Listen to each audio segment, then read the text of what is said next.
এখন আজকে এই মুহূর্তে ঢাকা শহর হলো ফাঁকা। আজকে কত তারিখ? 12 নভেম্বর, 8টা 9 বাজে। এখন 12 নভেম্বর 8টা বেজে 9 মিনিট। এখন আজ 13 তারিখে আওয়ামী লীগ লকডাউন ডাকছে। অ্যাকচুয়ালি লকডাউন কথাটা কিন্তু আবিষ্কার হয়েছে করোনা কালে। লকডাউন মানে হলো আপনি ঘরে দরজা লক করে ঘরে বসে থাকবেন, জনগণের সাথে মিশবেন না। এটা ডাকছে লকডাউন। এখন এই লকডাউন ডাকছে কি? আওয়ামী লীগ। আচ্ছা, আর গত 11 তারিখে গতকালকে জামায়াত সহ 8 দলের একটা সমাবেশ ছিল, আপনারা দেখেছেন। দেখ, ওইটা নিয়ে আর একটা ভিডিও পরে করতেছি আমি। আজকের ঢাকার চিত্রটা আপনাদেরকে আমি বলি। আওয়ামী লীগের আমলে গত 15 বছর বা 17 বছরেও এরকম আতঙ্কের নগরী ঢাকা শহর ছিল না। কেন ছিল না বলি। এই 15 বছর বিরোধী দল আন্দোলন করিয়া, হরতাল করিয়া, অবরোধ করিয়া সুবিধা করতে পারে নাই।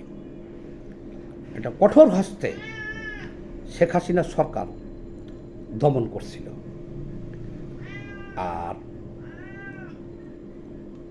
আওয়ামী লীগকে নিষিদ্ধ করা হয়েছে এবং এমনভাবে ক্ষমতাচ্যুত হয়েছে আওয়ামী লীগ যে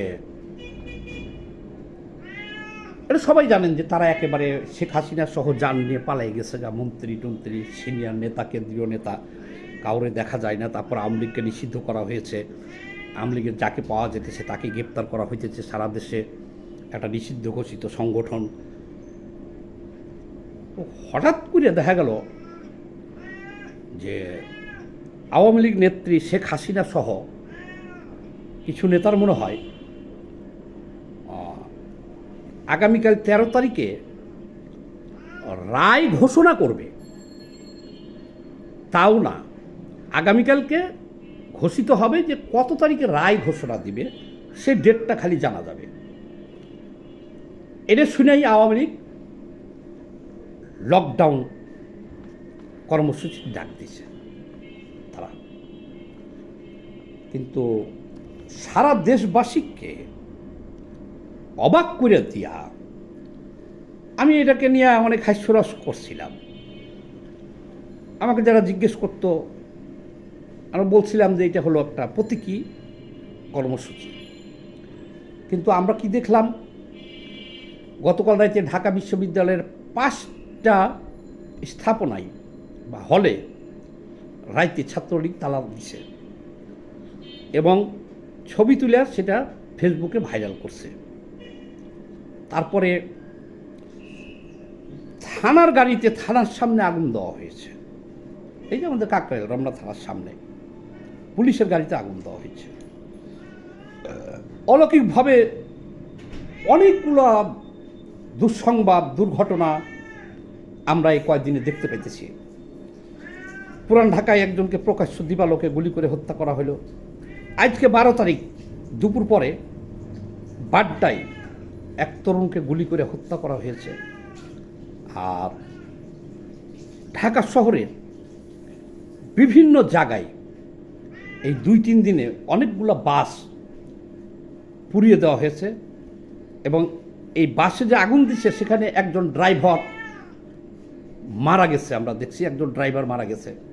বাসে যে আগুন দিয়েছে একজন ড্রাইভার মারা গেছে। আচ্ছা, সব মিলাইয়া আবার আওয়ামী লীগের বিভিন্ন জায়গা থেকে ঝটিকা মিছিল বের হয়েছে। আচ্ছা, এতে কি হয়েছে? এমন একটা আতঙ্কের সৃষ্টি হয়েছে। আমি বলছি আজকে 12 তারিখ, কিন্তু গতকাল থেকেই এই রাজধানী ফাঁকা হয়ে গেছে। এখন যদি দেখেন আপনার 12 তারিখ, আমি কিছুক্ষণ আগে আসলাম অফিস থেকে, এখন যদি দেখেন তাহলে দেখবেন যে ঈদের পরে যে ফাঁকা থাকে না ঢাকা রাজধানী, ঈদের পরের দিন তো ওরকম ফাঁকা হয়েছে।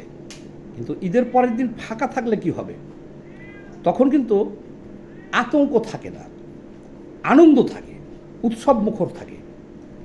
আর আজকের ঢাকা একেবারে আতঙ্কিত ঢাকা, যে কোথায় আগুন লাগে, নাকি কোন গাড়িতে আগুন লাগে, নাকি কোথায় ককটেল বিস্ফোরিত হয়,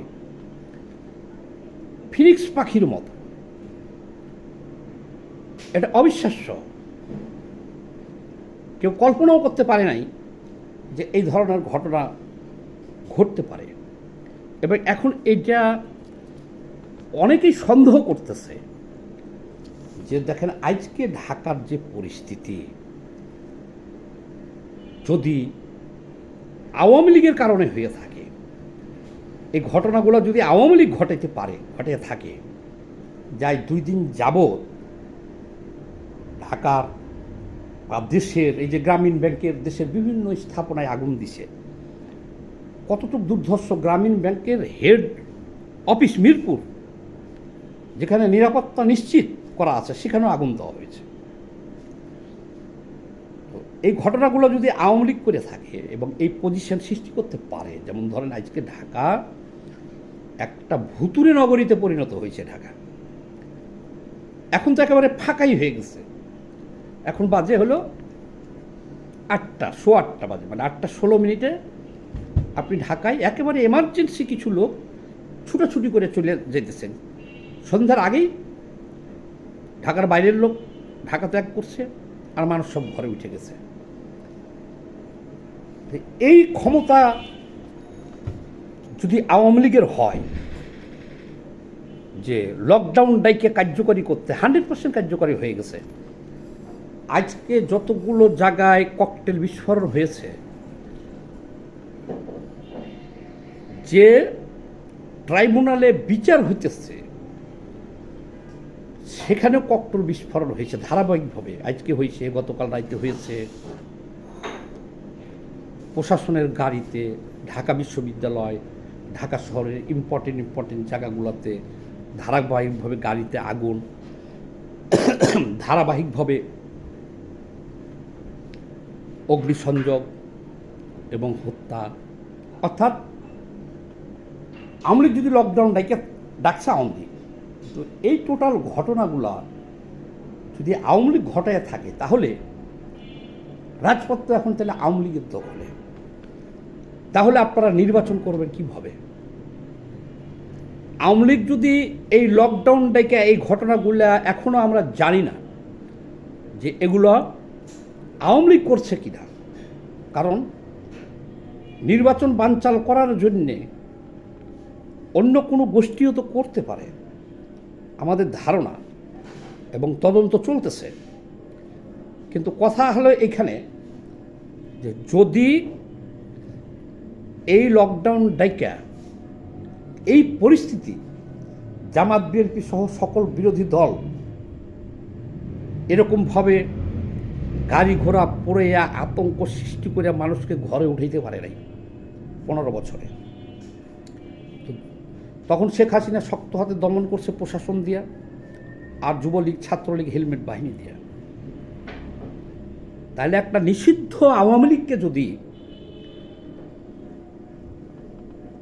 দমন করতে না পারে, তাহলে আগামী নির্বাচনের আগে আওয়ামী লীগ যদি মরিয়া হয়ে ডাক দেয়, নির্বাচন প্রতিহতের ডাক দেয়, তাহলে এই প্রশাসন কি নির্বাচন করতে পারবে? তাহলে তো এখন দেখা যাইতেছে যে এই রাজপথ এখন আওয়ামী লীগের দখলে আছে। আচ্ছা, এটার আবার একটা কারণও আছে। দেখেন, কারণ হলো এই সরকার ইন্টারিম স্বল্পকালীন সরকার, স্বল্প মেয়াদের সরকার। এই সরকারের তো কোনো জনভিত্তি নাই, আছে?